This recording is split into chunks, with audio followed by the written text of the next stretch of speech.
একজন নারী সদস্য এই মাত্র যে বক্তব্য রাখলেন, তিনি প্রকৃতপক্ষেই এবাদুর রহমান চৌধুরী সাহেবের যে কন্যা, এটা তিনি প্রমাণ করেছেন তার বক্তব্যের মাধ্যমে।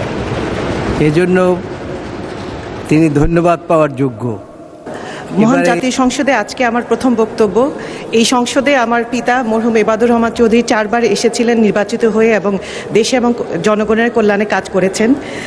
এই সুযোগের জন্য আমি ধন্যবাদ জানাতে চাই আমাদের সংসদ নেতা মাননীয় প্রধানমন্ত্রী এবং বিএনপির নীতি নির্ধারকদের প্রতি। এই 2026-27 সালের বাজেটের একটি দর্শন হলো সবার আগে বাংলাদেশ।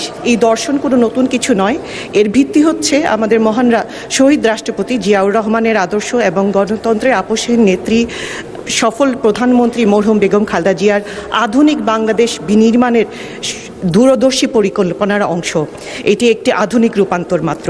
আমি ধন্যবাদ জানাতে চাই আমাদের মাননীয় অর্থমন্ত্রীকে এবং মন্ত্রিসভার প্রত্যেকজন সদস্যকে যে ওনারা শুধু একটি আয় ব্যয়ের হিসাব আমাদের সামনে উপস্থাপন করেনি, বরঞ্চ করেছেন 1971 থেকে 2024 সালের সকল লড়াকু বাংলাদেশিদের আকাঙ্ক্ষার প্রতিফলন এই ঐতিহাসিক দলিলে।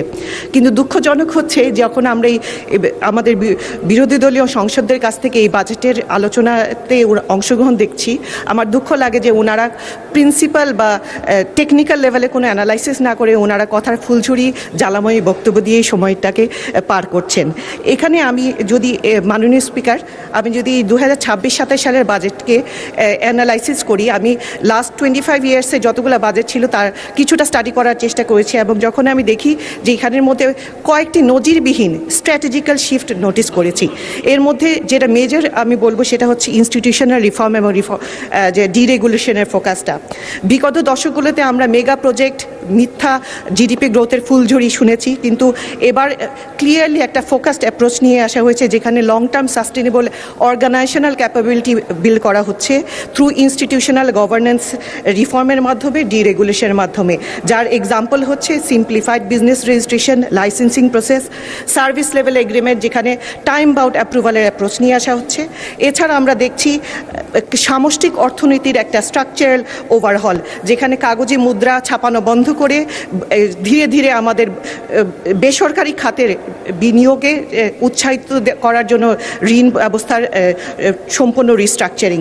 এছাড়া যেটা সবচেয়ে লক্ষণীয় হচ্ছে মানব সম্পদে আমাদের একটা আগ্রাসী বিনিয়োগের প্রচেষ্টা, যেটা অ্যাকচুয়ালি আমাদের দক্ষিণ এশিয়ার প্রত্যেকটা কান্ট্রির সাথে যদি আমি কম্পেয়ার করি, এটা একটা যুগান্তকারী দৃষ্টান্ত স্থাপন করতে যাচ্ছে। কারণ আমাদের বাজেটে একটা বিশাল অংশ 29.7% আমরা সামাজিক খাতে বরাদ্দ রাখা হয়েছে এবং ধীরে ধীরে লক্ষ্য ধারণ করা হয়েছে যেখানে শিক্ষা এবং স্বাস্থ্যকারে 5% করে উন্নীত করা হবে, যেটা আমাদেরকে একটা economy based, knowledge based economy এবং মিডল ইনকাম ট্র্যাপ থেকে বের হতে সাহায্য করবে। মাননীয় স্পিকার, আমি হার্ভার্ড বিজনেস স্কুলের ছাত্রী, তাই যখন এই বাজেটটা পড়াশোনা করার চেষ্টা করেছি আমি চেষ্টা করেছি যে কিছু ফেমাস কনসেপ্টের সাথে এটাকে কম্পেয়ার করার। এর মধ্যে একটা যে বিজনেস স্কুলে আমাদেরকে শিক্ষা দেওয়া হতো একটা ইম্পর্টেন্ট কনসেপ্ট, সেটা হচ্ছে ইমার্জিং মার্কেটগুলো কেন ডেভেলপ যে ইকোনমিতে যেতে পারে না, কি কেন তারা ডেভেলপ করতে গিয়ে বাধার সম্মুখীন হয়। এর মধ্যে একটি ইম্পর্টেন্ট পয়েন্ট হচ্ছে যে এই ধরনের মার্কেট ইকোনমিগুলোতে ইনস্টিটিউশনাল ভয়েড কাজ করে, যেসব ইনস্টিটিউশন থাকা দরকার সেগুলো থাকে না অথবা থাকলেও ভঙ্গুর অবস্থায় থাকে। এবং বাংলাদেশ এটার একটা বেসিক একটা মানে পারফেক্ট এক্সাম্পল, যেখানে আমরা লাস্ট 17 বছরে আমরা দেখেছি কীভাবে দেশের প্রত্যেকটা প্রতিষ্ঠানকে ধ্বংস করে দেওয়া হয়েছে। এর সলিউশন অবশ্যই এই বাজেটের মধ্যে আমি নোটিস করেছি, যেখানে আমাদের ইনস্টিটিউশনগুলো কীভাবে ক্যাপাবল করে তোলা যায় তার একটা লং টার্ম প্রপার প্ল্যানিং হয়েছে। এছাড়া আরেকটি কনসেপ্টের কথা আমি বলতে চাই, সেখানে হচ্ছে যে একটি অর্গানাইজেশন বা একটি দেশ পিছিয়ে পড়বে সে যদি শুধুমাত্র বর্তমানকে নিয়ে থাকে, তাকে চিন্তা করতে হবে ভবিষ্যতে কিভাবে পৃথিবীটা বদলাচ্ছে এবং তার সাথে তাকে অ্যাডজাস্ট করতে হবে। এটাকে বলা হয় অ্যাম্বিডেক্সট্রিটি কনসেপ্ট। সো এইটা যদি আমি ন্যাশনাল লেভেলে নিয়ে আসি, এটাকে কনসেপ্টটা খুব কঠিন শোনালেও আসলে খুব কঠিন নয়, যেটা হচ্ছে যে আমাদেরকে কারেন্ট যে আমাদের স্ট্রেংথ আছে তাকে এক্সপ্লয়েট করতে হবে টু দ্য ম্যাক্সিমাম লেভেল, যেটা আমাদের আরএমজে সেক্টর আছে, আমাদের হিউম্যান যে আমাদের যে আমরা স্কিল ফোর্স আমাদের আছে এটাকে আমাদের পারফেক্ট এক্সপ্লয়টেশন থেকে ইমপ্রুভ করতে হবে এবং আমাদের এক্সপ্লোরেটিভ ইকোনমির দিকে যেতে হবে। এটার একটা এক্সাম্পল হচ্ছে চায়নাতে আমরা দেখেছি তারা কিভাবে করে তাদের ম্যানুফ্যাকচারিং হাবকে এক্সপ্লয়েট করছে এবং সাথে সাথে green energy transition, AI based ইকোনমির দিকে কে তারা এক্সপ্লোর করছে এবং তারা সাকসেসফুল হচ্ছে। সো আমাদের এই বাজেটের মধ্যে আমি স্পষ্টভাবে দেখতে পারি যে এই পিপল প্রসেস এবং আমাদের সার্ভিস বা প্রোডাক্ট সেক্টরে প্রত্যেকটা ক্ষেত্রে আমি দেখেছি এক্সপ্লয়েট এবং এক্সপ্লোরে কীভাবে সামঞ্জস্য এসেছে। আমি যদি সংক্ষিপ্তভাবে বলি যে আমাদের পিপল ক্ষেত্রে আমরা দেখেছি বাজেটে যে আমি একটু আগে বলছিলাম যে সামাজিক খাতে আমাদের শিক্ষা স্বাস্থ্য খাতে কীভাবে আমাদের যে বরাদ্দ হয়েছে যাতে করে আমরা একটা আমাদের যে ইউথ ডেমোগ্রাফিক ডিভিডেন্ড আছে এটাকে আমরা কীভাবে ইউটিলাইজ করতে পারি এবং এক্সপ্লোর করার জন্য আমাদের এই যে ইউথ ডেমোগ্রাফি আছে এটাকে কীভাবে আরও বেশি হায়ার লেভেলে মেরিট বেস ইকোনমিতে তাদেরকে নিয়ে যাওয়া যায় তার জন্য স্পেশাল বরাদ্দ রাখা হয়েছে এবং এই টোটাল এক্সিকিউশন করার জন্য আমাদের একটা লিডারশিপ ব্রিজ দরকার। এবং আমি দেখতে পাচ্ছি আমাদের যে প্রাইম মিনিস্টারের নেতৃত্বে এবং অ্যাডভাইজার যে এবং মিনিস্টারদের ক্যাবিনেটদের ওভারঅল সাথে আমি দেখছি যে ওনারা সুন্দরভাবে এই প্রোগ্রামটা প্ল্যানিং করেছেন। এখানে যদি আমি প্রসেসের ক্ষেত্রে আসি আমি দেখি যে আমাদের কারেন্ট যেসব ইনস্টিটিউশন আছে এটাকে আরও কীভাবে ইমপ্রুভ করা যায় এই জন্য এসওপি বেসড কনসেপ্ট নিয়ে আসা হয়েছে। টাইম বাউন্ড আমি অ্যাপ্রুভালের কথা একটু আগে বলছিলাম, অটোমেশনের কথা বলা হয়েছে এবং আমি জানতে পেরেছি যে প্রজেক্টগুলোকে যাতে করে আমরা প্রপারলি ইমপ্লিমেন্ট হয় টাইমলি ইমপ্লিমেন্ট হয় তার জন্য ডিজিটাল ড্যাশবোর্ডের কথাও চিন্তা করা হচ্ছে। এছাড়া এক্সপ্লোরের জন্য আমরা creative economy sports economy blue ইকোনমির কথা দেখছি যেটাতে করে আমাদের দেশকে আমরা সামনে এগিয়ে নিতে পারবো।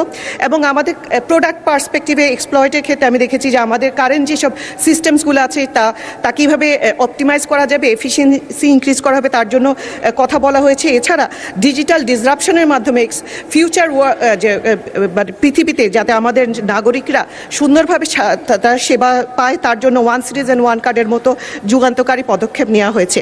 এখন আমি যেহেতু আমি ব্যবসা কর্পোরেটে অনেকদিন ছিলাম আমি বিজনেস এনভায়রনমেন্ট নিয়ে কয়েকটি কমেন্ট করতে চাই। এই বাজেটের মধ্যে মেজর যেসব বড় ব্যবসা প্রতিষ্ঠান আছে তাদেরকে এবং এসএমই এন্টারপ্রেনারদের জন্য ইকুয়ালি খুব ভালো ভালো কিছু পদক্ষেপ নেওয়া হয়েছে। মেজর বিজনেসদের একটা মেজর কমপ্লেইন ছিল যে প্রেডিক্টেবল ট্যাক্স স্ট্রাকচার নাই।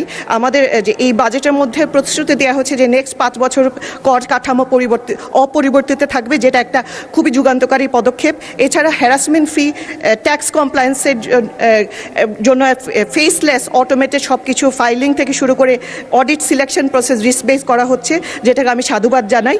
প্রফিট রিপ্যাট্রিয়েশনের জন্য 30 দিনের একটা টাইম বাউন্ড যে এসএলএ দিয়ে দেওয়া হয়েছে যেটাও অবশ্যই ব্যবসায়ীরা খুবই যে সানন্দে গ্রহণ করেছেন। এছাড়া ডিসপিউট রেজলিউশনের ক্ষেত্রে এডিআরকে আরও এফেক্টিভ করা হচ্ছে। অ্যাপিল ফাইলিংয়ের ক্ষেত্রে ফিসকে অনেকভাবে কমিয়ে দেওয়া হয়েছে যাতে এবং জরিমানা মৌকুফের মতো প্রণোদনা দিয়ে লং টার্ম যেসব মামলাগুলো কোর্টে পেন্ডিং পড়েছে তা রিজলভ করার জন্য তাদেরকে প্রণোদনা দেওয়া হয়েছে। এতে করে আমি যারা যেসব ব্যবসায়িক নেতৃবৃন্দের সাথে আমি কথা বলছি সবাই খুব আগ্রহ ভরে এই বাজেটের ইমপ্লিমেন্টেশনের দিকে তাকিয়ে আছেন। এছাড়া এসএমই এন্টারপ্রেনারদের একটা মেজর চ্যালেঞ্জ থাকে যে ইজি অ্যাক্সেস টু ফাইন্যান্স। এখানে আমি দেখেছি যে পার্সোনাল লোন লিমিটকে 5 লাখ থেকে 10 লাখ করা হয়েছে। ক্রেডিট কার্ডে কোলাটেরাল ফ্রি করে দিয়ে হয়েছে 10 লাখ থেকে 20 লাখ। ই লোন যেটা ডিজিটাল ক্যাশলেস ইকোনমি তৈরি করার জন্য আমাদের খুবই কাজে লাগবে সেখানে 50,000 টাকা পর্যন্ত ডিজিটালি ই লোন ডিসপার্স করা যাবে। এই প্রত্যেকটা পদক্ষেপ আমাদের small cottage entrepreneur home based মহিলা এন্টারপ্রেনার ইউথদেরকে সাহায্য করবে। এছাড়া আমি অনেকগুলো আসলে বলে শেষ করা যাবে না অনেকগুলো প্রণোদনা দেওয়া হয়েছে। 0% টার্নওভার ট্যাক্স থেকে শুরু করে ফ্রিল্যান্সারদেরকে ট্যাক্স এক্সাম্পশন দেওয়া হয়েছে। আরেকটি বড় যে চেঞ্জ হচ্ছে সিম্পলিফাইড ট্যাক্স কমপ্লায়েন্স যেটা ফ্ল্যাট রেট টার্নওভার ট্যাক্স দেওয়া হয়েছে।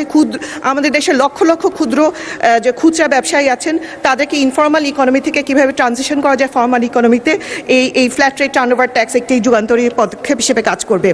এখন আমি সংক্ষেপে যদি আমার এলাকার কথা বলি আমি মৌলভীবাজারের বড়লেখা জুড়ি এলাকার মেয়ে। আমাদের হাকলকি হাওর মাধবকুণ্ড জলপ্রপাত এবং পাথারিয়া পাহাড়ের চা বাগানে ঘেরা খুবই ইকো ট্যুরিজমের একটা বিশাল অপরচুনিটি নিয়ে আমরা অপেক্ষা করছি। আমি আশা করি এই বাজেটের মাধ্যমে স্থানীয় কর্মসংস্থান বৃদ্ধি পাবে, দেশি বিদেশি বিনিয়োগ আসবে। এর জন্য ইকো ট্যুরিজমের জন্য আমি বিশেষ বরাদ্দ আশা করব। এছাড়া 17 বছরে আমাদের এই এলাকাতে 17 বছর আগে আমার বাবা যে কাজগুলো করে গিয়েছিলেন কিন্তু দুঃখজনক হচ্ছে এই 17 বছর আমরা অনেক বড় বড় টাইটেল পেয়েছি মন্ত্রী পেয়েছি কিন্তু আসল কাজ হয়নি। যা ছিল তাও ধ্বংসের কোনায়। আমাদের এখানে পাহাড়ি দুর্গম এলাকা আছে বুবারতলের মতো এলাকা যেখানে রাস্তার অবস্থা খুবই নাজুক। তো এইসব এলাকার জন্য স্পেশাল বরাদ্দ হবে। স্বাস্থ্য সেবা শিক্ষা প্রতিষ্ঠানের জন্য স্পেশাল বরাদ্দ হবে, এটাই আমি আশা করছি। এখানে একটা ছোট ফিডব্যাক আমি দিতে চাচ্ছি, মাননীয় অর্থমন্ত্রী যদি নোটিস করেন যে সাধারণ বিনিয়োগকারীদের কর রেয়াতের পার্সেন্টেজ 15 থেকে 10% করা হয়েছে এবং সর্বোচ্চ সীমা 10 লাখ থেকে 7.5 লাখ করা হয়েছে। এইটা কমানোর কারণে সাধারণ বিনিয়োগকারীরা কিছুটা আশাহত, তাদের ব্যক্তিগত বা সামাজিক নিরাপত্তা কিছুটা হলে কমেছে। আমি আশা করব এটা বিষয়ে একটু পুনর্বিবেচনা করবেন।